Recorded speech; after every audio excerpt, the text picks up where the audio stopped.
إن الحمد لله نحمده ونستعينه ونستغفره ونعوذ بالله من شرور أنفسنا وسيئات أعمالنا من يهدي الله فلا مضل له ومن يضلل فلا هادي له وأشهد أن لا إله إلا الله وحده لا شريك له وأشهد أن محمدا عبده ورسوله أما بعد. Donc on continue Inch'Allah aujourd'hui l'explication de cette série qui concerne la famille de façon générale et qu'on l'a nommée l'ornement précieux des époux vertueux. Une petite rectification que l'on va faire par rapport à une parole que l'on a dit dans les derniers cours, lorsqu'on a parlé de al-kafa'a, al-kafa'atu, et qui met sur l'équivalence entre l'époux et l'épouse. Et lorsqu'on parle de al-kafa'a, il faut savoir que cela est en relation avec la femme, pas avec l'homme. Ça, il faut le préciser. C'est lorsqu'on parle de al-kafa'a, comme on l'a vu dans les cours précédents, ça c'est par rapport à la femme, non par rapport à l'homme. C'est-à-dire que on va chercher cette équivalence par rapport à la femme, en prenant en compte la femme. Taïb. Par contre, pour ce qui est de l'homme, lui, il ne va pas regarder l'équivalence. Si par exemple c'est, comme on l'avait bien sûr dit et précisé, si par exemple lui c'est un grand tajir, quelqu'un de riche, un grand tajir, il peut très bien se marier avec une femme qui elle n'a pas de rang par rapport à la société et qui peut être même pauvre. Taïb. Donc ce qui est pris en compte c'est par rapport à la femme, pas par rapport à l'homme. Ça c'est la première, on va dire, précision que l'on donne par rapport à ce qu'on avait dit et qui concernait al-kafa'a. Et bien entendu ici, c'est pour ce qui est en dehors du din. On a vu que la religion rentrait dans le kafa'a. Par contre cela bien sûr ça va correspondre ici aux deux, bien entendu. Et on a déjà vu, et on va revenir sur un des versets où l'on va apporter également précision à un des versets qu'on avait cités. Donc pour ce qui est du din, bien entendu, ça par contre, on va prendre en compte les deux côtés, les deux parties, que ce soit l'homme et la femme. Contrairement aux autres points qui rentrent dans al-kafa'a, les 4 autres points qu'on avait déjà vus.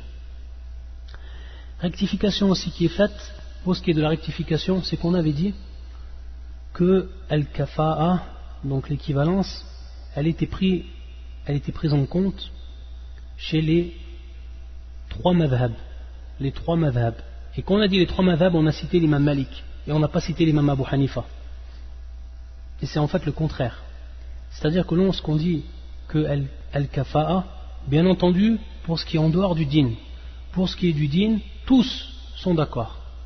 L'équivalence, pour ce qui est de la religion, tous sont d'accord, même l'imam Malik. Par contre, pour ce qui est du reste qu'on avait cité, alors il faut savoir que c'est en fait l'imam Malik qui ne prend pas en considération l'équivalence, sauf pour ce qui est bien entendu de la religion, du din. Et c'est l'imam Abu Hanifa qui lui est peut-être le plus dur par rapport à ce qu'on appelle le kafa'a, l'équivalence, c'est-à-dire l'application de l'équivalence. Donc lorsqu'on a dit al-madhahib al-thalatha, c'était donc pris en compte auprès de l'imam al-Shafi'i, auprès de l'imam Abu Hanifa et auprès de l'imam Ahmed. Et on sortait donc de ces 3 madhab, bien entendu, ou des 4 madhab, on sortait l'imam Malik, rahmatullah alayh. Donc ça c'est une rectification que l'on donne lorsqu'on a cité que l'équivalence al-kafa'a était pris en compte chez les 3 madhab, auprès des 3 madhab, et qui sont donc, je répète, Abu Hanifa, Shafi'i ou Ahmed. Par contre, pour ce qui est de l'imam Malik, lui il ne prend pas en compte l'équivalence, sauf bien entendu pour ce qui est de la question de la religion, du din. Également un autre point que l'on va citer, c'est un verset qu'on avait cité la dernière fois, et qui est le verset fi surat al-Nur, le verset 3, où Allah Azza wa Jalla yaqul الزاني لا ينكح إلا زانية أو مشركة والزانية لا ينكحها إلا زان أو مشرك وحرم ذلك على المؤمنين. On a vu l'explication par rapport à ce verset. La question, c'est une question que je vais vous poser pour bien comprendre ce verset. Et la question, je vais vous la poser de cette manière-là pour qu'on puisse comprendre ce qui pourrait advenir comme ishkal, c'est-à-dire comme ambiguïté pour certaines personnes qui comprendraient mal le verset. La question c'est la suivante: est-ce qu'il est possible qu'une femme, même qu'elle soit zania, c'est-à-dire même qu'elle ait commis l'adultère, mais qui reste musulmane, est-ce qu'il lui est permis de se marier avec un mouchrik, avec un associateur? C'est ça la question. Et bien entendu, ça va être facile d'y répondre. Je pense que tout le monde connaît la réponse. Mais la question réellement, c'est comment on comprend le verset Idan. Justement, lorsqu'on revoit la traduction, parce que pour beaucoup de frères et de sœurs qui n'ont pas l'accès ou une compréhension totale de la langue arabe, ils vont revenir à la traduction. Et on voit ici le fornicateur n'épousera qu'une fornicatrice ou une associatrice. Et la fornicatrice ne sera épousée que par un fornicateur ou un associateur. Et cela a été interdit aux croyants. Comment on comprend le verset? Taïb. Dans un premier temps, ce verset c'est un khabar.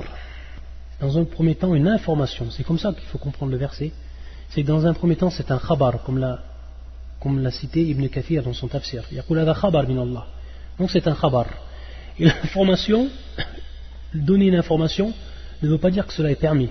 Ça, c'est la première remarque. Donner une information, c'est-à-dire de l'état des choses, faire part de l'état des choses, ne veut pas dire donner un hukm ou une loi, mais faire part de ce qui se passe. Et lorsqu'on voit que la fornicatrice, celle qui fait cet acte-là au Dieu, et qui peut même être spécialisée dans cela, et prendre un ajar, c'est-à-dire un salaire par rapport à cela, on va voir que ceux qui vont venir et ceux qui vont s'approcher de cette femme, soit des fornicateurs comme elle, parce qu'ils ont transgressé les lois d'Allah, s'ils sont musulmans bien entendu, ou alors un mushrik, c'est-à-dire un associateur, ou un kuffar de façon générale, car lui ne voit pas, la yara al-hurma, hurmat al-fi'al, c'est-à-dire que lui ne voit pas le caractère illicite même de cet acte-là. Donc c'est ce genre de personnes qui vont s'approcher de ce genre de femmes. Donc c'est ici une information. Et ça ne veut pas dire, dans un premier temps, donc, que c'est une permission. Ça c'est la première chose. Et la deuxième chose, c'est que Ibn Kathir rapporte avec une isnad, une chaîne de transmission qui est authentique, jusqu'à Ibn Abbas, donc une parole d'Ibn Abbas, et qui est une parole de beaucoup également de Sahaba et de Tabi'in, qu'ils ont commenté ce verset. Et ils ont dit Laysa hadha bin nikah, innama wal jima'. Laysa hadha bin nikah, innama wal jima'.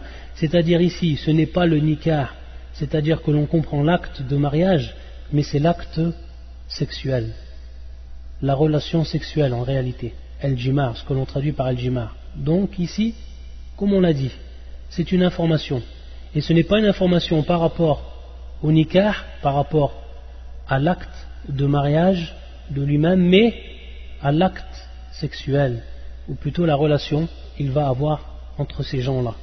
Donc c'est comme ça qu'on comprend le verset. Et bien sûr, à partir de là, et comme on avait vu la parole et l'avis de l'imam Ahmad, qui en déduisait tout simplement à partir du verset, ou le suite du verset, et cela est interdit aux croyants, qu'il était donc interdit aux croyants de faire cet acte-là, bien entendu, avant cela de faire cet acte-là, donc, et également, à plus forte raison, de faire l'acte de mariage. Donc c'est ce qu'on prend comme loi du verset. Mais pour ce qui est de la compréhension même du verset, c'est comme on l'a cité, khabar, donc une information, et el-murad, ce n'est pas nikah, mais l'acte. L'acte. Donc c'est pour ça qu'au niveau de la traduction, si on serait revenu à la parole de Ibn Abbas et les autres qui ont commenté ce verset, ce n'est pas en fait par le fait d'épouser, mais l'acte en lui-même. Par moment, bien entendu, la traduction elle peut amener à une ambiguïté. Donc c'est une précision à faire également par rapport à ce verset qu'on avait vu le dernier cours. Pour finir le sujet, et lorsqu'on avait parlé de Muqaddimatul Zawaj, c'est-à-dire les préliminaires par rapport au Zawaj, par rapport au mariage, on avait parlé également comment choisir la femme. Comment l'homme il va choisir cette femme qui va être pieuse. Et comment il va savoir qu'il va être pieuse. Ou comment il va savoir qu'elle est pieuse, que c'est une femme qui a du din et que c'est une femme avec laquelle il va pouvoir vivre sa vie de manière pleine au niveau de la religion. On pourrait se demander comment on va pouvoir savoir par rapport à cette sœur que l'on ne connaît pas. Dans un premier temps, bien sûr se renseigner par rapport aux gens qui sont autour d'elle. Et également un point qui est très important pour celui donc qui veut s'informer au plus, c'est de connaître la famille dans laquelle elle vit. Quelle est cette famille? Et plus particulièrement la mère. Comment est la mère? Ça, c'est un point qui est essentiel. De voir comment est la mère. C'est-à-dire, on va savoir, à partir de là, quelle éducation la mère a donnée à sa fille. Ça, c'est un point important, très très important, et qui va pouvoir nous éclaircir sur beaucoup de choses. De façon générale, également, la famille. Et également, un point très important, c'est de voir la relation que la fille elle a avec ses parents. De savoir et d'essayer de s'informer le plus possible sur la relation qu'entretient la fille avec ses parents. Et ça également, c'est un point qui est fondamental. Si tu vois que cette fille-là, elle a un très mauvais comportement avec ses parents, alors qu'est-ce que tu vas attendre d'elle comme comportement envers toi, qui sera son mari, alors qu'elle n'a même pas eu le bon comportement avec ses parents. Par contre, si cette sœur-là, elle a un des meilleurs comportements avec ses parents, et elle sait leur donner leurs droits par rapport au dîn, par rapport à la religion, alors sache que ça c'est déjà un grand indice par rapport au dîn et par rapport au comportement de cette sœur-là. Donc, essayez de savoir et de chercher quelle est la relation, quelle relation elle entretient, cette femme, cette sœur, avec ses parents.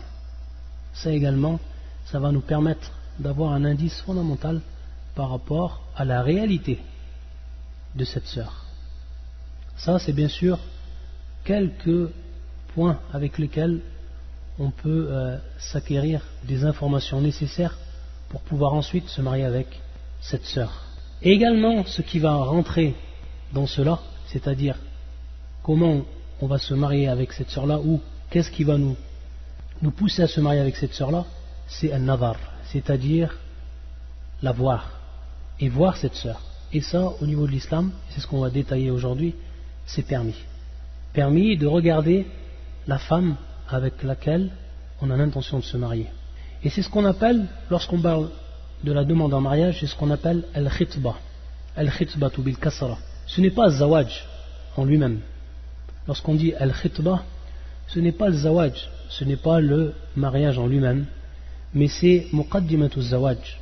Et c'est talab al-mar'ah li zawaj, c'est-à-dire c'est un préliminaire au mariage, et c'est la demande de la femme, c'est la demande que l'on fait à la femme pour se marier. Qu'on dit bien sûr à la femme, mais entendu on passe par le wali, donc c'est sous-entendu, par son tuteur. Et il faut savoir que ça va être considéré ensuite, lorsqu'il y a eu donc al-khitba, la demande de mariage, et que les deux où le prétendant est d'accord et celle qui est demandée en mariage est d'accord, ça ne veut pas dire ensuite, s'il n'y a pas eu encore l'acte de mariage, que c'est automatiquement, ça va automatiquement aboutir sur un mariage. Il faut savoir que ça va être considéré comme un wa'd, comme une promesse, comme un wa'd, cette khitba. Une fois que, et ça on va rentrer dans les détails, lorsque l'homme il a pris toutes les nouvelles de cette femme-là et ensuite il l'a vue et qu'il a yatma'in, c'est-à-dire que son cœur s'est apaisé par rapport à cette femme et que de son côté elle aussi, alors après cela il viendra ensuite le zawaj. Mais tant qu'il n'y a pas eu de zawaj, il faut savoir que la personne peut revenir sur cela. Et il faut savoir que al-wa'd bil-uqud ghayru mulzim 'inda jumhur ahli al-'ilm, c'est-à-dire que la promesse qui est faite par rapport à un acte n'est pas une obligation en lui-même auprès de la plupart des savants. C'est-à-dire si on a fait une promesse de mariage à la suite d'une khitba, ça ne veut pas dire qu'on va être obligé de se marier. Et non, la personne peut revenir, que ce soit la femme ou que ce soit l'homme. Et ça c'est l'avis de la plupart des savants. Donc un point essentiel à savoir pour ce qui concerne al-khitba, et qui n'est pas zawaj, mais qui est bien avant et qui est un préliminaire au zawaj. Pour ce qui est donc ahkam al-khitba, c'est-à-dire les lois qui vont être en relation avec cette khitba, cette demande de mariage, il y en a plusieurs. Et parmi celles qu'on va citer aujourd'hui, c'est an-nazar, c'est-à-dire le droit que l'on a de regarder et de voir celle qu'on va demander, ou celle qu'on demande en mariage, ou celle qu'on a l'intention de demander en mariage. Et ça, tous les savants, ou pratiquement tous les savants sont d'accord qu'il est permis donc à l'homme qui veut se marier qu'il regarde cette femme, yani mashroua, que cet acte-là est mashroua, est légiféré aux yeux de la religion. Et comment cela? Sur quoi ils sont revenus? On a tout simplement des hadiths du prophète sallallahu alayhi wa sallam qui sont donc des preuves explicites pour ce qui est d'attester l'autorisation de regarder la femme, c'est-à-dire celui qui a l'intention de se marier avec cette femme-là, avec cette sœur-là, il a la possibilité de la voir. Et parmi les hadiths que l'on cite, il y en a plusieurs. Hadith rapporté par Jabir radiyallahu ta'ala anhu, et qui est un hadith qui est auprès de l'imam Ahmed ou Abu Daoud, et qui est un hadith Hassan, hadithun Hassan, Hassanahu al-Hafid ibn Hajar, et également l'imam al-Albani, où le prophète sallallahu alayhi wa sallam a dit: Qala Rasulullah sallallahu alayhi wa sallam, Idha khataba ahadukum al-mar'a, si un de vous donc demande en mariage une femme, فإن استطاع أن ينظر منها إلى ما يدعوه إلى نكاحها فليفعل, c'est-à-dire s'il a la possibilité de regarder d'elle ce qui va le pousser à se marier donc avec elle, alors qu'il le fasse. فليفعل, alors qu'il le fasse. Donc c'est un hadith qui est plus que wadih, qui est plus qu'explicite. أن ينظر منها إلى ما يدعوه إلى نكاحها فليفعل, donc de regarder de cette sœur ce qui va donc le pousser à se marier avec elle. Ici bien entendu directement une question qui va se poser: qu'est-ce qu'il est permis de regarder? Qu'est-ce qu'il est permis de regarder? Et il faut savoir que par rapport à cela, les savants ont divergé en 4 avis. Ils ont 4 avis qui sont différents. Et il y a un avis qui va être le plus proche de la bonne réponse. Aqrabu ila as-sawab. Ceux qui ont dit qu'on a le droit de regarder de la femme uniquement al-wajh wal-kaffayn, uniquement al-wajh wal-kaffayn, c'est-à-dire uniquement le visage et uniquement les mains. Lorsqu'on dit al-kaf, al-kaffayn, c'est bien entendu les mains, on veut dire par là les mains. Taïb, uniquement les mains. Ce qui est connu, nous, au niveau de la langue française, qu'on dit la main, on sait où elle s'arrête la main. Taïb. Par contre, lorsqu'on dit el-yadayn, et que el-yad on traduit également par la main, lorsqu'on dit el-yadayn, les deux mains. Mais en fait, au niveau de la langue arabe, il faut savoir que el-yadayn c'est bien plus large que el-yadayn au niveau de la compréhension. C'est-à-dire que l'on comprend également les avant-bras et ce qui va au-dessus, jusqu'à même l'épaule, sans rentrer l'épaule dedans, mais jusqu'en haut du bras. Taïb, ça c'est ce qu'on appelle el-yadayn, pour bien comprendre au niveau de la langue arabe, qu'est-ce que veut dire el-yad et comment, lorsqu'on traduit la main, c'est pas en vérité la main, ce qui est traduit en arabe par le kaffayn, donc il y a une différence entre les deux, et on va la voir cette différence par rapport aux avis. Donc ils disent el-wajh ou el-kaffayn, uniquement les mains et la figure. Ça c'est la parole de al-jumhur, c'est l'avis de la plupart des savants, et c'est l'avis de al-hanafiyya, al-hanafit, ou al-malikiyya, al-malikit, ou al-shafi'iyya, al-shafi'it. Ça, ils sont d'accord pour cela. Al-wajh ou al-kaffayn, le visage et les mains uniquement. Le deuxième avis qui est en réalité, si on pouvait le traduire de façon générale, ma yadhhar minha ghaliban, c'est-à-dire ce qui va apparaître de la femme de façon générale, sans qu'elle soit bien entendu dans un moment d'intimité, mais ce qui va apparaître de la femme de façon générale. Et à partir de là, ils vous ont fait rentrer ces savants, qu'on pouvait regarder donc bien entendu le wajh ou le kaffayn, mais l'yadayn, c'est-à-dire la figure, le visage de la femme, mais également l'yadayn, bien entendu donc les bras, taïb, également le qadamayn, et également ses pieds, et également le unuq, et également le cou de la femme. Tout ce qui va apparaître de la femme de façon générale lorsqu'elle est habillée, taïb, la femme musulmane lorsqu'elle est habillée. Ça c'est l'avis également de certains savants, et c'est ce qui ressort, ou l'avis le plus authentique du madhab al-hanabila, du madhab des hanbalites. Et c'est parmi les savants contemporains l'avis qui a été retenu par Cheikh al-Albani rahmatullah alayh, qui dit lui, à travers différents hadiths qui sont en relation donc avec la permission de regarder la femme de façon générale, يقول شيخ الألباني في السلسلة الصحيحة ويجوز له أن ينظر منها أكثر من الوجه والكفين. Il lui est permis donc de regarder d'elle plus que la figure ou le kaffain, donc les deux mains. Et comme on a dit, al-ruqba, ou également certains savants disent as-saqayn, c'est-à-dire ses chevilles également. Li-itlaq al-ahadith al-mutaqaddimati wa liqawli sallallahu alayhi wa sallam. Ensuite, bien sûr, il est revenu à un hadith, et on va revenir sur ces hadiths parce qu'il y en a plusieurs. Il y a d'autres questions encore qui vont se poser et dont on va y répondre, suivant bien sûr ce que nous ont informé nos grands savants de l'islam. Donc Cheikh Al-Albani, lui, il voit que cette deuxième parole, c'est la plus proche du sawab, de la bonne réponse.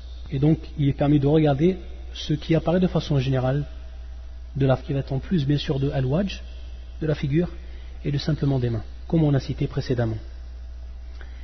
Et ici, une petite parenthèse que l'on va faire, par rapport à un hadith, ou plus précisément athar de Omar, qui est connu. Et donc, à ce moment-là, Cheikh Al-Albani, il en a vu l'authenticité, tout simplement parce qu'il, comme il l'expliquera plus tard dans Silsilat al-Hadith al-Da'ifa, il va dire tout simplement qu'il est revenu par rapport au statut donné quant à l'authenticité de ce hadith à une parole de Ibn Hajar, qui lui voyait comme cela. Donc il est revenu uniquement et il s'est basé sur l'avis de Ibn Hajar. Et ce hadith-là, c'est bien entendu ce qui s'est passé avec Omar et la fille de Ali, Kulthum.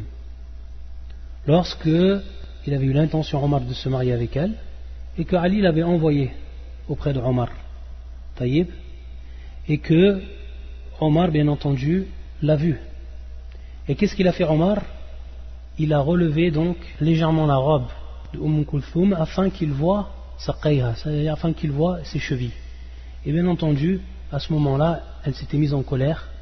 Elle avait dit Arsil, Falaoula annaka amir al-mu'minin, si tu n'étais pas bien sûr le prince des croyants, la sakaktu aynak, c'est-à-dire que j'aurais fermé avec force tes deux yeux.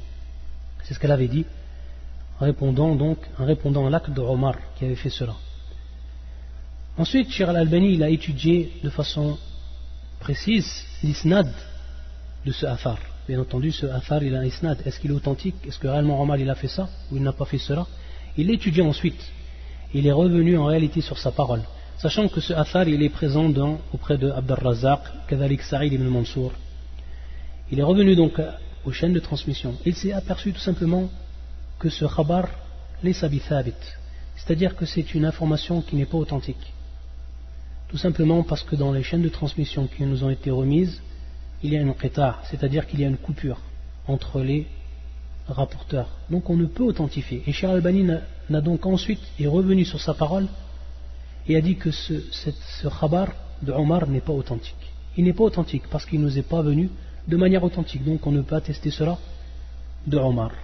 Donc ça c'est une précision à faire pour ce qui concerne ici al-khitba, la demande de mariage et ce qui rentre dedans. Ensuite, pour ce qui est de deux autres avis, c'est l'autre avis qui est le fait que l'on peut voir tout de la femme sauf son aura, c'est-à-dire donc les parties qui vont être intimes et qu'elle ne peut dévoiler à personne, la femme, sauf bien sûr à celui qui va être bien entendu ensuite son mari. Ça c'est madhab al-Awza'i. Un madhab qui est encore plus général et qui est bien sûr madhab al-Zahiriya et qui est également une des versions de l'imam Ahmed, comme l'a rappelé Ibn al-Qayyim fi Tahdhib al-Sunan, et qui disent eux que l'on peut voir l'ensemble du corps de la femme, tout le corps de la femme. Ça c'est le quatrième avis, et bien entendu c'est l'avis qui est le plus éloigné, et c'est comme on a dit madhab al-Zahiriya, c'est-à-dire madhab Daoud ou Ibn Hazm et d'autres encore qui ont suivi ce madhab. Ala kulli hal, ce qui est permis de voir de la femme, c'est ce qu'on a cité, ce qu'on en voit de façon générale, comme al-wajh, comme donc la figure, le visage de la femme, al-yadayn, également donc al-yadayn, c'est-à-dire ses mains, ses bras, et également al-qadamayn, également al-unuq, donc les pieds, également al-unuq, wa la bas kadhalik bis-saqay, c'est-à-dire pour ce qui est des chevilles, pour ce qui est du début des chevilles. Ça, c'est ce qui est permis pour le khatib, c'est-à-dire celui qui va demander donc en mariage la femme. Également, parmi les hadiths que l'on va citer et qui rentrent dans cela, c'est-à-dire plus précisément dans un nazar, c'est-à-dire dans la vue que va avoir celui qui demande en mariage. Un autre hadith qui est lui authentique et qui est rapporté par l'imam Muslim et d'autres, hadith Abu Huraira. يقول كنت مع النبي صلى الله عليه وسلم, j'étais avec le prophète صلى الله عليه وسلم, فأتاه رجل, une personne est venue auprès du prophète, فأخبره أنه تزوج امرأة من الأنصار, c'est-à-dire que il lui a fait part qu'il allait se marier امرأة من الأنصار, une femme parmi les Ansar, parmi donc les habitants, une femme parmi les habitants de Médine, al-Ansar. فقال رسول الله صلى الله عليه وسلم, qu'est-ce qu'il lui a dit le prophète صلى الله عليه وسلم, أنظرت إليها, est-ce que tu l'as vue, est-ce que tu l'as regardée? قال لا, il lui a répondu, al-Khatib, il lui a dit non. Qu'est-ce qu'il a dit le prophète صلى الله عليه وسلم, فانظر إليها, فانظر إليها, c'est-à-dire va la voir, regarde-la. فإن في أعين الأنصار شيئا يعني الصغار. Pourquoi? Parce qu'il y a dans les yeux des Ansar, de ces femmes Ansar, shay'an, une chose. Et ici, bien sûr, yani as-sirar, c'est-à-dire, elles ont des petits yeux, ou des yeux qui vont être fins, petits. Et il faut savoir, comme on va le comprendre ici, c'est que c'est plus une critique par rapport au prophète, c'est-à-dire de faire attention à cela. Et donc ça va revenir, bien entendu, ici, el-jamel, ça va revenir par rapport à la beauté. Et pourquoi cela? Parce qu'il faut savoir qu'auprès des Arabes, de façon générale, la beauté, ou parmi ce qui se trouvait comme beauté chez la femme, c'était les yeux, les grands yeux, les yeux ronds, avec le blanc qui apparaissait. Taïb, donc ça c'est une des caractéristiques du jamel, et de ce qui va attirer donc l'homme par rapport à la femme, ses grands yeux. Alors qu'ici, bien entendu, lorsque il est dit yani sirar, c'est-à-dire pour ce qui est des petits yeux, c'est donc de faire attention, et de se marier donc avec une femme qui va nous plaire, et dont on va trouver donc de l'intérêt pour se marier avec elle, pour ce qui est premier critère, bien entendu la religion, mais également qu'elle va nous plaire. Et bien entendu nous plaire, ça ne veut pas dire automatiquement la beauté, parce qu'on sait qu'une femme, même si elle n'est pas automatiquement belle pour tout le monde, elle peut avoir du charme pour une certaine personne, que lui va trouver un grand charme par rapport à cette sœur là, et qui va donc l'inviter et qui va donc le pousser à se marier avec elle. Donc ici on voit que le prophète sallam a bien dit à ce sahabi de la regarder et de faire attention à ce qui pourrait être en fait, après qu'il soit marié alors qu'il ne l'a pas vu, qui pourrait être en fait quelque chose qui va donc l'écarter de sa femme. C'est pour ça que le prophète sallam lui a dit fanzur ilayha, va la voir, afin que ton cœur s'apaise, afin que tu la vois, et afin qu'elle te plaise, de ce que tu vas voir auprès d'elle. Et l'explication également de cela, lorsque le prophète lui a dit fanzur ilayha, on va le retrouver dans un autre hadith qui lui est également authentique, hadith qui est rapporté par l'imam al-Tirmidhi et d'autres encore, où le prophète sallam yaqul انظر إليها فإنه أحرى أن يؤدم بينكما انظر إليها فإنه أحرى أن يؤدم بينكما, c'est-à-dire regarde-la. Pourquoi? Parce que cela va être plus profitable pour vous. بينكما. Et معنى أن يؤدم تدوم بمعنى تدوم المودة, أن تدوم المودة, c'est-à-dire le fait que tu vas la regarder, cela va t'inciter. Et cela va être en fait une cause pour qu'il y ait ensuite entre vous la continuité dans al-mawadda, al-mahabba, al-ulfa, c'est-à-dire dans ce qui est de l'amour, dans ce qui est de l'affection, etc. Le fait que tu l'aies regardé, le fait qu'elle t'a plu, le fait que tu t'es apaisé, cela va être pour le futur un point qui va être essentiel pour que donc cette affection dure entre vous par rapport à ce que tu auras vu d'elle.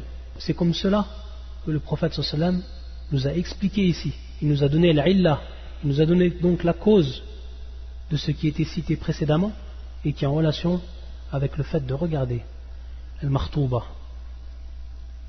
فَإِنَّهُ أَحْرَى أَنْ يُؤْدَمَ بَيْنَكُمَا. Et l'imam Ibn al-Qayyim, rahmatullah alayh, il dit par rapport à ce hadith, il dit dans un premier temps, an yula'am, que cette femme-là va correspondre, c'est-à-dire qu'on va savoir si elle va nous correspondre ou pas, et qu'il va donc avoir une correspondance l'un à l'autre, an yula'am, et donc il va avoir pour fruit de cela ensuite une harmonie entre l'homme et la femme, parce que tous les deux ils seront vus et les cœurs seront apaisés. Wa an yuwaffaq, yaqul Ibn al-Qayyim, an yuwaffaq kadhalik, c'est-à-dire également que l'accord et la réussite donc dans cette vie conjugale sera donnée ensuite, de par donc cet apaisement qu'il y a eu à la suite de ce regard. Wa yuslah, et également donc une réforme qui sera faite par rapport bien entendu à l'intérêt des deux personnes. Également parmi les hadiths qui sont cités fi hadha al-bab, un hadith également du prophète sallallahu alayhi wa sallam qui est rapporté par l'imam Ahmed dans son Musnad, également l'imam al-Tahawi et d'autres, où le prophète sallallahu alayhi wa sallam yaqul idha khataba ahadukum imra'atan fala junaha alayhi an yanzura ilayha, si d'un d'entre vous demande en mariage une femme, fala junaha alayhi an yanzura ilayha, il n'y a pas de mal qu'il la voie et qu'il la regarde. إذا كان إنما ينظر إليها لخطبته. Donc ici bien sûr التقيد, le prophète sallallahu alayhi wa sallam qayyada, le prophète sallallahu alayhi wa sallam a restreint cela à une condition, إذا كان إنما ينظر إليها لخطبته, c'est-à-dire que si il regarde cela dans le but de se marier avec elle, donc binniya al-khitba, c'est-à-dire dans le but qu'il se marie avec elle et qu'il la demande en mariage et qu'ensuite de se concrétise ce mariage. وإن كانت لا تعلم, et même si elle ne sait pas, elle ne sait pas. Dans ce hadith, ce que l'on va profiter également en plus, de par cette love, de par cette version authentique, et qui est authentifiée par Cheikh Al-Albani et d'autres, c'est qu'également il nous est permis de regarder la femme, même si elle ne le sait pas.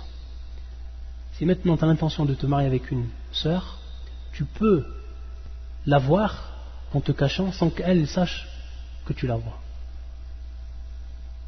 Ça c'est permis. Dans un premier temps, de par ce hadith du prophète sallallahu alayhi wa sallam, وَإِنْ كَانَتْ لَا تَعْلَمْ, et même si elle ne sait pas. Ce hadith authentique. Et également, de par l'acte de certains des sahaba, parmi eux Muhammad ibn Maslama, et parmi eux également Jabir ibn Abdillah.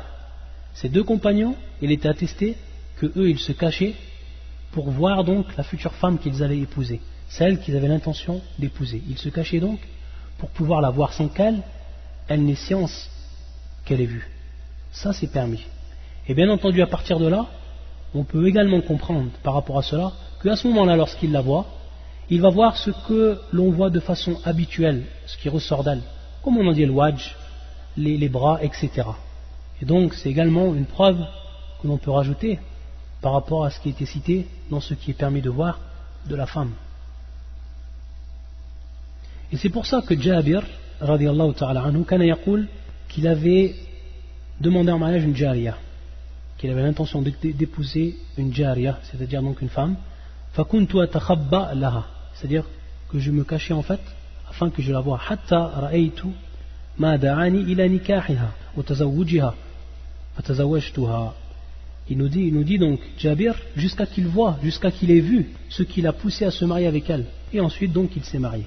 Bien entendu, également ça c'est le hadith, ou c'est la suite du hadith إذا خطب أحدكم المرأة فإن استطاع أن ينظر إلى ما يدعوه إلى نكاحها فليفعل. Ça c'est la suite du hadith, d'où l'information qui nous est donnée directement de Jabir radiyallahu ta'ala anhu, et qui est également un des faits de Muhammad ibn Maslama qui a fait la même chose que Jabir. Donc ça c'est la compréhension des sahaba par rapport à ce qui est permis. Et à partir de là, lorsqu'on revient au hadith du prophète sallallahu alayhi wa sallam, وَإِنْ كَانَتْ لَا تَعْلَمْ, il faut savoir que les savants ont divergé en deux paroles ou en deux avis pour ce qui est de cette question-là. Est-ce qu'il est permis que celui qui veut se marier avec une femme, qu'il la regarde sans qu'elle ne sache, ou alors il faut comme condition son autorisation, qu'on demande donc l'autorisation à cette femme-là qu'il la voie. Deux paroles, deux avis des savants. D'un côté, al-jumhur, donc la plupart des savants, qui sont donc al-hanabila, wal-hanafiya, wal-shafi'iyya. et d'un autre côté Al-Malikiya, qui eux disent il faut automatiquement, ou il faut comme condition que l'on demande l'autorisation à la femme pour cela. Et eux ils voient comme illah, c'est-à-dire comme cause, afin que l'on n'ouvre pas une porte aux foussaq, c'est-à-dire aux pervers, qui eux pourraient aller regarder les femmes en cachette et ensuite se dire, si on les prenait sur le fait, dire je fais cela uniquement parce que moi je veux me marier avec elle, et donc cela m'est permis au niveau du shar. Donc c'est dans ce sens-là qu'ils ont dit qu'il faut automatiquement l'autorisation de la femme pour cela, al-idn, la budda min al-idn. Mais on voit que dans ce hadith, de façon claire et nette, c'est donc une preuve claire et nette explicite que le prophète sallallahu alayhi wa sallam a permis cela, et même si elle ne le sait pas. Donc si elle ne le sait pas, comment elle va donner son autorisation? Donc la parole exacte dans cela, c'est la parole de Al-Jumhur, de la plupart des savants, contrairement donc à Al-Malikiya. Et pour ce qui est de Ru'ya, pour ce qui est de la vue, c'est-à-dire de voir, est-ce que cela est une obligation? Est-ce que cela est permis sans plus, ou est-ce que cela mustahab? Est-ce que cela donc est recommandé? Si on reprend maintenant les hadiths et on voit la parole de la plupart des savants, ils vont voir en fait que c'est l'istihbab, que c'est en fait recommandé de le faire. Et ça c'est la parole de Abu Hanifa, de l'imam Malik, de l'imam Shafi'i, et également une des versions de l'imam Ahmed, que c'est mustahab,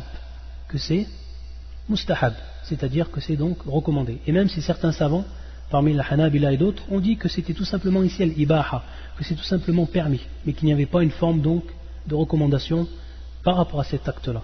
Mais ici la parole la plus authentique, c'est al-istihbab, par rapport donc au hadith où le prophète sallallahu alayhi wa sallam a donné l'ordre, et cet ordre-là donc a été compris suivant l'istihbab. Et c'est pour ça que Cheikh al-Islam ibn Taymiyyah rahmatullah alayhi yaqul fi majmou' al-fatawa yassihu an-nikah in lam yaraha, c'est-à-dire que le mariage, même si l'homme n'a pas vu cette femme-là, ce mariage est valide. Cet acte de mariage sera donc validé, ce contrat de mariage sera validé. فإنه لم يعلل الرؤية بأنه لا يصح منها النكاح, c'est-à-dire que ici il fait sous-entendu, il donne comme sous-entendu Ibn Taymiyyah que le prophète sallallahu alayhi wa sallam, lorsqu'il a demandé de regarder la femme, celle qui va être donc celle dont on a l'intention d'épouser, il n'a pas donné comme cause que cela était une des conditions pour le mariage. On a vu pourquoi la cause a été donnée, pour qu'en fait son cœur soit apaisé, et pour qu'ensuite, comme on a vu dans le hadith, فَإِنَّهُ أَحْرَى أَنْ يُدَمَ بَيْنَكُمَا. Et donc ici la cause ce n'est pas sihatu al-nikah, c'est-à-dire donc l'authenticité, la validité du nikah. Donc il dit ensuite Ibn Taymiyyah فَدَلَّ عَلَى أَنَّ رُؤْيَةَ لَا تَجِبْ وَأَنَّ النِّكَاحَ يَصِحُّ بِدُونِهَا, c'est-à-dire donc cela est une preuve que ar-ru'ya, c'est une preuve donc, lorsque le prophète sallallahu alayhi wa sallam nous a informé de la réelle cause qu'on a donc citée auparavant, ceci est donc une preuve que la vue n'est pas une obligation, et que si la personne donc se marie sans avoir vu sa martouba, celle avec laquelle il voulait se marier, alors le contrat est valide. Taïb. Et également, lorsqu'on parle donc de l'homme par rapport à la femme, également cela, et pour beaucoup de savants, valable également de la femme par rapport à l'homme, c'est-à-dire que la femme elle regarde donc celui qui va se présenter à elle en mariage, et qu'elle ait donc un droit par rapport à cela.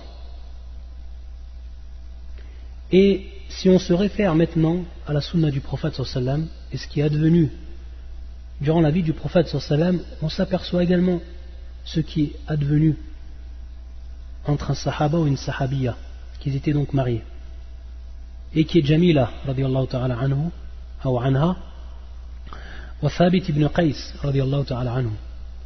Lorsqu'elle a voulu se séparer de son mari et demander donc le talaq, et qu'elle est venue voir le prophète sallallahu alayhi wa sallam.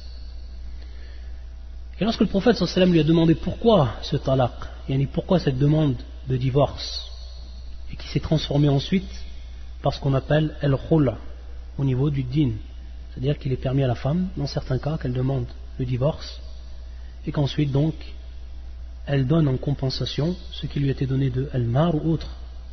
Ça bien sûr, on y reviendra dans ce qui rentre dans Ahkam al-Khul', et qui est bien sûr cet acte-là et ce hadith-là qui est un asl par rapport à cette mas'ala. Et donc Jamila, lorsqu'elle est venue voir le prophète sallam et qu'il a demandé information par rapport à cette demande de talaq, quelle a cause, qu'est-ce qu'elle a dit? Elle a dit Wallahi ma karihtu minhu shay'an, c'est-à-dire que je n'ai pas détesté en lui une chose bien précise. Illa, sauf ici l'exception, illa damamatahu. Wa damama, c'est en fait la laideur. Sauf qu'il est laid, qu'il était très laid. Et bien entendu, on sait qu'ensuite le prophète sallam lui a permis cela et qu'ils se sont séparés. Donc, si elle aurait vu Thabit avant cela et qu'elle l'aurait bien entendu refusé, il ne serait pas arrivé ce qui est arrivé. Pourquoi? Parce que bien entendu, si cela a été permis après qu'ils se sont mariés, après qu'il y a eu l'acte, etc., ça aurait été permis bien avant, c'est-à-dire qu'elle refuse le mariage par rapport donc à cette laideur qu'elle trouvait dans cet homme-là. Donc, on comprend par rapport à ce hadith également que la femme, elle regarde et qu'elle donc elle a le droit par rapport à donner son avis par rapport bien sûr à ce qui est de l'homme. Même si de façon générale, et ça on connaît fil urf, de façon générale et par rapport à la nature humaine, c'est que c'est plutôt l'homme qui va yurakiz, c'est-à-dire qui va se concentrer plus sur ce qui est de el-jamal, c'est-à-dire de la beauté de la femme, pas comme la femme elle va se concentrer sur la beauté de l'homme. Et ça c'est connu et tout le monde le sait.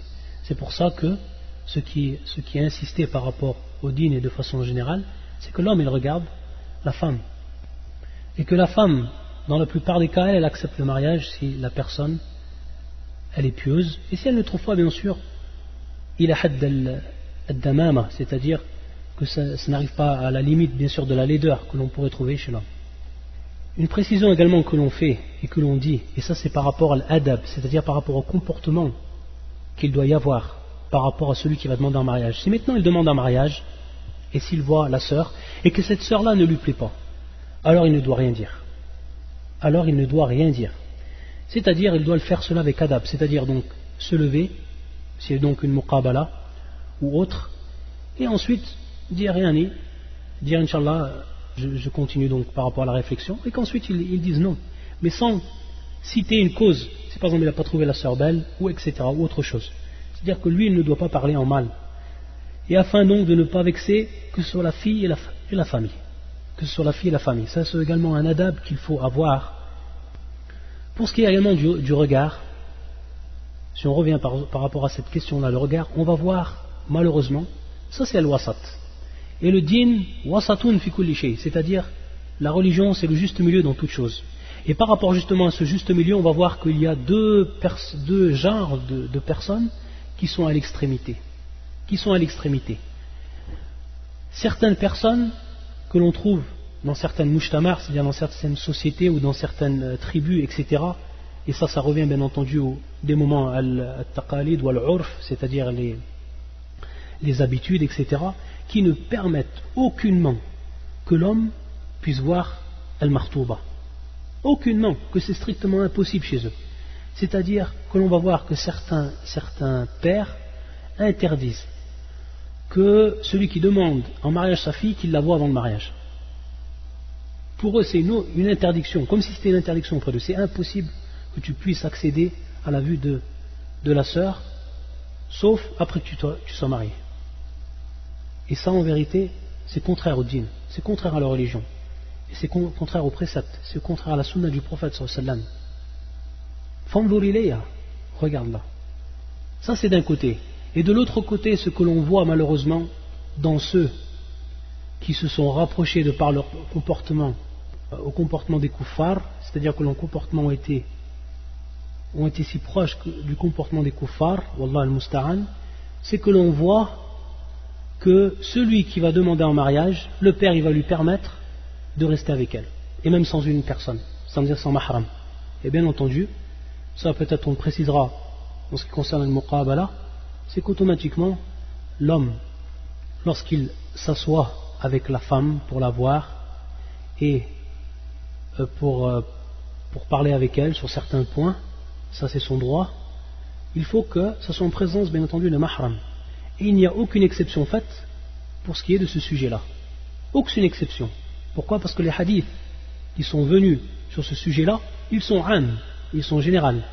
aucun hadith qui est venu restreindre ce hukm général ou ce statut général qui est venu le spécifier, aucun hadith. Et parmi ces hadiths, le hadith rapporté par l'imam al-Tabarani, ou avant cela, un hadith qui est rapporté et qui est bien sûr muttafaqun alayh, où le prophète sallallahu alayhi wa sallam yaqul la yakhruwanna rajulun bimra'atin illa ma'a dhi mahram, c'est-à-dire qu'un homme ne peut rester seul avec une femme sauf en présence d'un mahram, de celui qui est donc interdit par rapport à cette femme-là, le mariage, un mahram. Également dans un autre hadith, le prophète sallallahu alayhi wa sallam, hadith rapporté par l'imam Ahmed ou Tirmidhi et d'autres hadiths authentiques, où le prophète sallallahu alayhi wa sallam yaqul la yakhruwanna rajulun bimra'ah illa kana thalithuhuma ash-shaytan, sauf que donc la personne ne peut rester avec une femme seule, sauf ou dans ce cas-là, s'il le fait, alors automatiquement il y aura un troisième avec eux, et ce troisième là, ce sera le djab, ce sera le shaytan. Ça c'est les hadiths qui sont généraux, donc il n'est permis en aucun cas que l'homme reste avec celle qu'il a demandé en mariage tant qu'il ne s'est pas marié avec elle. Ça c'est interdit et c'est pas permis. Et malheureusement, ce qu'on voit dans beaucoup de mujtamar, dans beaucoup de sociétés, et qui s'est répandu, bien entendu, chez les musulmans, Wallah al-Musta'an, et cela donc à titre de tashabbuh, c'est-à-dire de ressemblance avec les kuffars, c'est que le père, il permet à la fille qu'il parte avec celui qui la demande en mariage. Ils restent ensemble, ils vont peut-être même voyager ensemble, faire des balades ensemble, etc., afin de mieux se connaître, afin qu'ils soient sûrs qu'ils sont tous les deux faits l'un pour l'autre. Wallah al-Musta'an. Et c'est haram, c'est interdit, et contraire totalement aux préceptes de la religion. Donc on voit deux naqidain, on voit donc deux extrémités. Ceux qui ne permettent même pas la vue, et ceux qui exagèrent dans cela, et qui rentrent dans ce qui est illicite. Et également, lorsqu'on a parlé de la vue, il est uniquement possible la vue, et rien d'autre. C'est-à-dire qu'il n'est pas permis de toucher al-martouba, que ce soit de lui serrer la main ou autre. Et également, par rapport aux hadiths qui sont généraux dans cela, et qu'il n'est pas venu dans ce cas-là, ce qui vient les spécifier, ou ce qui vient les restreindre comme statut. Et parmi les hadiths, bien entendu, on sait que Aïcha, radiyallahu ta'ala anha, nous a informé que jamais le prophète sallallahu alayhi wa sallam il a serré la main d'une femme, ajnabiyya bien entendu, étrangère. Et que le prophète sallallahu alayhi wa sallam lui-même a dit dans un hadith, ou dans une des versions, qui est rapportée par l'imam al-Tirmidhi, wa al-Nasai, ibn Majah, wa Ahmad, hadith authentique, le prophète sallallahu alayhi wa sallam yaqul inni la usafihu nisa, c'est-à-dire que je ne serre pas la main des femmes, la usafihu nisa, et bien sûr les femmes qui lui sont interdites, les femmes ajnabiyya. Et également dans un hadith qui lui nous prévient du mal de cela, hadith qui est rapporté par l'imam al-Tabarani fil Kabir, fil Mu'jam al-Kabir, et qui est authentifié par l'imam al-Albani qui est mawjoud fi as-Sahiha, où le prophète sallallahu alayhi wa sallam yaqul la an yut'ana fi ra'si ahadikum bima khaytin min hadidin khayrun lahu min an yamussa imra'atan la tahillu lahu, li an yut'ana fi ra'si ahadikum bima khaytin min hadid, que l'on donc transperce ou que l'on blesse la tête d'un d'entre vous avec une aiguille de fer, cela est mieux qu'il touche une femme, an yamussa imra'a, qu'il touche une femme qui ne lui est pas permis. Cela est mieux, et mieux pour lui qu'il fasse cela. Il est mieux pour lui qu'il prenne une aiguille de fer et qu'il se la plante dans la tête et qu'il se blesse la tête qu'il touche une femme qui ne lui est pas permis. An-Yamous, donc le simple toucher d'une femme. C'est un hadith authentique. Donc regardez al-Khatar, regardez donc le danger. Et comment le prophète sallam nous fait part de ce danger, de toucher la femme qui ne nous est pas permis. Wallah al-Musta'an. Et donc pour ce qui est donc de al-Martouba, de celle que l'on va demander en mariage, il n'y a rien qui est venu spécifier qu'il est permis de la toucher, ou également, comme on l'a cité auparavant, qu'il est permis donc de rester seul avec elle, et de partir avec elle, etc. Et également pour ce qui est de al-Khitba, et c'est le dernier point d'aujourd'hui qu'on va citer, c'est qu'il n'est pas permis, à la personne qui sait qu'une femme a déjà été demandée en mariage qu'il se présente, que lui il se présente et qu'il demande en mariage à son tour. Ça, ce n'est pas permis. Ça, ce n'est pas permis au niveau de la religion. Pourquoi? Parce que tout simplement le prophète sallallahu alayhi wa sallam l'a interdit. Le prophète sallallahu alayhi wa sallam dans un hadith authentique l'a interdit. فيقول النبي صلى الله عليه وسلم عليه La yakhtub. Wallah huna, c'est un hadith donc de Ibn Omar, radiyallahu ta'ala anhuma. Hadith muttafaqun alayh, qui est rapporté par l'imam Bukhari et l'imam Muslim. La yakhtub ahadukum ala khitbati akhi. Wallah huna an-nahiya. Fal-fi'l ba'dahu majzoum. La yakhtub ahadukum, c'est-à-dire qu'il est interdit qu'une personne, que l'un d'entre vous, yakhtub ala khitbati akhi, c'est-à-dire donc qu'il demande un mariage après que une personne ait déjà demandé en mariage cette sœur, ala khitbati akhi, hatta yatruk, jusqu'à quel moment il va lui être permis, jusqu'à que cette personne-là délaisse cette demande de mariage. Hatta yatruka al-khatib qabla, avant lui bien entendu, ou alors qu'il lui donne la permission. Donc c'est strictement interdit sauf dans deux cas, d'après ce hadith clair du prophète sallallahu alayhi wa sallam. Hatta yatruka al-khatib qabla, c'est-à-dire qu'il délaisse donc avant lui la demande de mariage, donc à ce moment lui il peut se présenter, ou qu'il lui permette cela. Et c'est pour ça qu'à partir de ce hadith, comme nous le rapporte Cheikh al-Islam Ibn Taymiyyah, que les quatre a'imma sont tous d'accord que cela est interdit, c'est-à-dire la demande de mariage après qu'il est déjà devenu une demande de mariage par autrui. Lakin, il y a un irtilaf, c'est-à-dire une divergence tout simplement fi sihat nikah al-thani. Dans le cas où la personne a demandé un mariage, un autre vient se présenter et demande un mariage, et qu'est-ce qui se passe? C'est lui qui va se marier, le deuxième. Qu'est-ce qui va se passer à ce moment-là? Est-ce que ce nikah, ce contrat de mariage, il est valable ou est-ce qu'il n'est pas valable? Deux avis des savants. Le premier avis, c'est l'avis de l'imam Malik, qui voit que c'est un nikah qui est batil, qui est nul, qui est invalide, et que l'on doit donc délaisser. Et c'est également une des versions de l'imam Ahmed, un des avis de l'imam Ahmed. Et le deuxième avis, c'est l'avis des trois imams, des trois autres imams, Abu Hanifa, Shafi'i et l'imam Ahmed, dans la plus forte version de lui, que ce mariage-là est sahih, qu'il est authentique, et qu'on ne peut donc l'abroger, qu'il reste authentique. Mais ils sont tous d'accord que celui qui a fait cela, malgré l'authenticité et la validité du mariage, que celui qui a fait cela c'est un asi, quelqu'un qui a péché par rapport à l'ordre d'Allah et l'ordre de son prophète, et qu'il doit être puni par rapport à ce qu'il a fait. Mais sinon l'acte de mariage, lui il reste valide, contrairement donc à l'avis de l'imam Malik, rahmatullah ala al-jami'. Donc à kulli hal, il est strictement interdit de faire cela. Et bien entendu, si la personne elle ne sait pas que cette sœur là elle a été demandée en mariage et qu'il lui l'a demandé en mariage, fawa ma'dhur bil jahl, c'est-à-dire qu'il est excusé ici par l'ignorance, c'est-à-dire qu'il ne savait pas. Mais bien entendu, lorsqu'il sait et lorsqu'on lui informe que cette sœur elle a déjà été demandée en mariage, alors il doit s'en écarter directement. C'est ce qui est obligatoire par rapport à lui dans ce cas-là.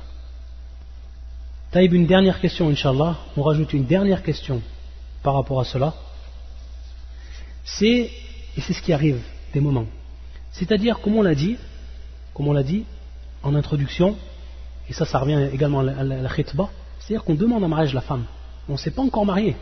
Il y a la demande en mariage, et même s'il y a eu accord entre celui qui demande en mariage et le wali et la femme qui est concernée, s'il y a eu l'accord, tant qu'il n'y a pas d'acte, il n'y a pas de mariage. Et le mariage n'est pas pris en compte, bien entendu. Ça reste bien sûr comme muqaddima. Et comme on l'a cité comme wa'd, c'est-à-dire comme une promesse.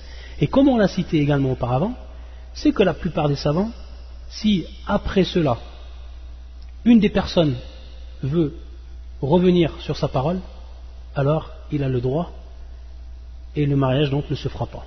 Et on ne peut, la yumkina ilzam, on ne peut donc le contraindre à se marier. On ne peut le contraindre à se marier. Donc ça également c'est important à comprendre et à faire la différence entre le khitba et le zawaj. Ici une question qui va se poser et qui arrive par moment. Si la personne elle a donné un bien à celle qui l'a demandé en mariage, et ça arrive souvent ça, on voit dans beaucoup de sociétés musulmanes que la personne elle donne à celle qui l'a demandé en mariage quelque chose. Taïb, qu'est-ce qui va devenir au moment où l'une des personnes va revenir sur ce bien qui a été donné? Qu'est-ce qu'on va en faire?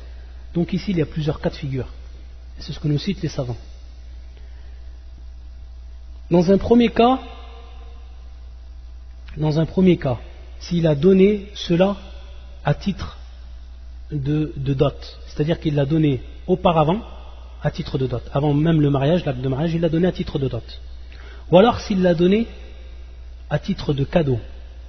Donc il peut y avoir deux cas de figure, c'est qu'il a donné cela à titre d'une partie de la dot, ou alors qu'il a donné cela en tant que cadeau, rien d'autre, un simple cadeau qu'il a fait donc, qu'il a fait de son plein gré. Pour ce qui est du premier cas, les savants ils disent que donc il a droit, c'est son droit qu'on lui rende donc ce qu'il a donné, dans le cas donc où il y a eu un délaissement, où une des personnes est revenue, que ce soit elle ou que ce soit lui, il n'y a pas de différence. Si l'une des deux personnes est revenue sur son choix, après bien entendu al-khitba, alors le droit revient al-khatib, celui qui a demandé en mariage, c'est-à-dire qu'on doit lui rendre à titre de mahr. Taïb, ou hadha ittifaq. Il n'y a pas de différence par rapport aux savants pour ce qui est de cela. Pourquoi cela? Et quelle est l'illah? C'est tout simplement on sait que la dot c'est en compensation de la jouissance qu'il va tirer de la femme. Bilistimta'. C'est à ce titre-là qu'il a été donné la dot. Taïb, par rapport à cette compensation. Ici il n'a pas tiré jouissance de la femme là, parce qu'il ne s'est même pas marié avec elle et qu'il est revenu. Que ce soit elle qui est revenue ou que ce soit lui qui est revenu donc sur sa parole ou sur sa promesse. Donc dans ce cas-là, pour ce qui est de al-mahr, ça revient donc au khatib. On doit lui rendre ce bien-là qu'il a donné. Naam. Si maintenant c'est à la sabil al-hadiya, si maintenant il a donné cela tout simplement comme cadeau. Et ça n'a pas été à titre d'une partie de la dot. Il l'a donné en cadeau. Et c'est ici donc l'avis de Cheikh al-Islam ibn Taymiyyah que l'on va donc prendre et qui est l'avis le plus juste par rapport aux autres avis. Lui, Cheikh al-Islam ibn Taymiyyah, il va faire la différence entre si la personne qui revient c'est al-khatib, celui donc qui demande un mariage, ou si la personne qui revient sur ce choix-là c'est al-makhtouba, celle qui était demandée en mariage. Et il va voir donc que si c'est la personne, c'est lui qui revient sur son avis, alors le cadeau reste auprès de la femme. Et si c'est la femme, elle, qui revient sur son avis, alors le cadeau, il revient à qui? À l'homme, à celui qui a demandé en mariage. Donc on voit ici une parole qui est ardal al-aqwal, qui va être donc la plus juste par rapport à cela. Wallahu ta'ala a'lam, subhanakallahumma bihamdika, ashhadu an la ilaha illa anta, astaghfiruka wa atubu ilayk.